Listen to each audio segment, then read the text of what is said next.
இரண்டாவதாக, அரச பாடசாலை போசாக்கு திட்டத்தை மாணவர்களுக்கு இலவச உணவு வழங்கும் நடவடிக்கையாக மட்டுப்படுத்தாமல் பாடசாலை சமூகத்தின் உணவு பழக்கங்களையும் சுகாதார நடைமுறைகளையும் மாற்றியமைக்கும் விரிவான திட்டமாக முன்னெடுக்க வேண்டும் என்ற பிரதமர் ஹரணி அமரசூரியவின் கருத்து முக்கியத்துவம் பெறுகின்றது. இலங்கையில் ஏற்பட்ட பொருளாதார நெருக்கடியை தொடர்ந்து பல குடும்பங்களின் உணவு பாதுகாப்பும் குழந்தைகளின் போஷாக்கு நிலையும் பாதிக்கப்பட்டுள்ளன. குறிப்பாக குறைந்த வருமானம் பெறும் குடும்பங்களை சேர்ந்த மாணவர்களுக்கு பாடசாலையில் வழங்கப்படும் உணவு அவர்களின் நாளாந்த போஷாக்கு தேவையை நிறைவேற்றுவதில் முக்கிய பங்கு வகிக்கின்றது. எனினும் உணவு வழங்குவது மாத்திரம் நீண்ட கால தீர்வாக அமையாது என்பதே பிரதமரின் கருத்தின் மையமாகும். பாடசாலைகளில் வழங்கப்படும் உணவின் தரம், போஷாக்கு அளவு, உணவு பாதுகாப்பு மற்றும் சுகாதாரம் ஆகியவை தொடர்ந்து கண்காணிக்கப்பட வேண்டும். அதேவேளை அதிக சீனி, உப்பு மற்றும் கொழுப்பு கொண்ட உணவுகளை தவிர்த்தல், காய்கறிகள் மற்றும் பழங்களை அதிகம் உட்கொள்ளுதல் போன்ற ஆரோக்கியமான உணவு பழக்கங்கள் மாணவர்களிடம் சிறு வயதிலிருந்தே உருவாக்கப்பட வேண்டும். இலங்கையில் நீரிழிவு, உயர் இரத்த அழுத்தம், இதய நோய்கள் மற்றும் உடல் பருமன் போன்ற தொற்றா நோய்கள் அதிகரித்து வருகின்றன.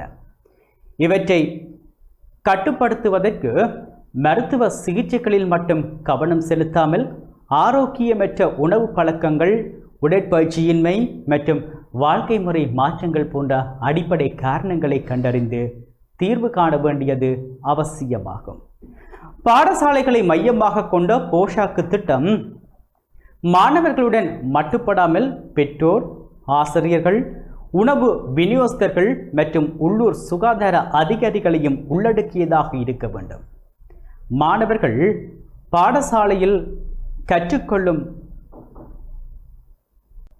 கற்றுக்கொள்ளும் ஆரோக்கியமான பழக்கங்கள் குடும்பங்களுக்கும் சமூகத்துக்கும் பெறவும் போது மாத்திரமே இந்த திட்டத்தின் முழுமையான பயன் கிடைக்கும். அதே நேரம் முன்பள்ளிகள், பாடசாலைகள் மற்றும் தெரிவு செய்யப்பட்ட குடும்பங்களில் தற்போது முன்னெடுக்கப்படும் போஷாக்கு திட்டங்கள் எந்த அளவு பயனளிக்கின்றன என்பது தொடர்பில் முறையான மதிப்பீடுகள் மேற்கொள்ளப்பட வேண்டும்.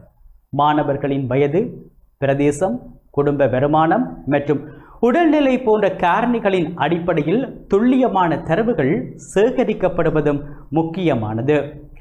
உலக உணவு திட்டத்துடன் நடைபெற்ற இந்த கலந்துரையாடல் பாடசாலை போசாக்கு திட்டத்துக்கு சர்வதேச தொழில்நுட்ப மற்றும் நிதி ஆதரவை பெற்றுக்கொள்வதற்கான வாய்ப்பையும் ஏற்படுத்தக்கூடும்.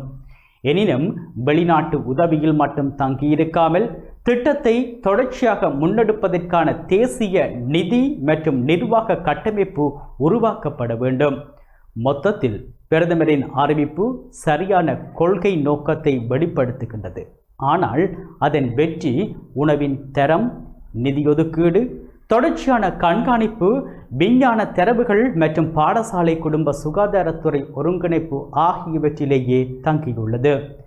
இலவச உணவு வழங்குவதை தாண்டி ஆரோக்கியமான தலைமுறையை உருவாக்கும் தேசிய திட்டமாக இது மாற்றப்படுமா என்பதே இனி கவனிக்கப்பட வேண்டியதாகும்.